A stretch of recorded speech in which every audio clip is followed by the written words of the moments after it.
بسم الله الرحمن الرحيم. اهلا بيكم في اولى حلقات تعلم فن الكروشيه. وقبل ما نبتدي في تعلم الفن الجميل ده لازم الاول نتعرف على الادوات اللي احنا هنستخدمها واحنا بنشتغل. اول حاجه لازم يبقى عندك ابره وخيط مناسبين للحاجه اللي انت عاوزه تشتغليها. بالنسبه للابر فابر الكروشيه ليها انواع كتير، في منها الالومنيوم وفي منها الاستانلس.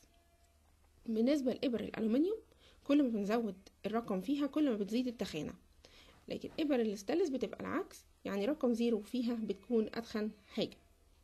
بالنسبه للخيوط في عندك انواع كتير من الخيوط، بس اشهرهم اللي احنا بنشتغل بيها خيوط القطن وخيوط الصوف.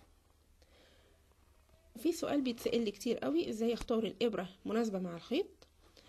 قدامك حل من الاتنين، يا اما وانت بتشتري الخيط تبصي على التيكت بتاعه هتلاقي مكتوب رقم الابره المناسبه للخيط ده، او الحل التاني ان انتي بتجربي الابره مع الخيط. اهم حاجه في الشغل سن الابره ما ينتهش الخيط.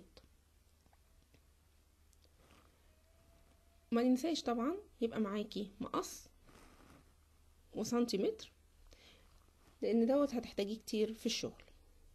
وبكده نكون اتعرفنا على الادوات بتاعتنا اللي لازمه في تعلم فن الكروشيه.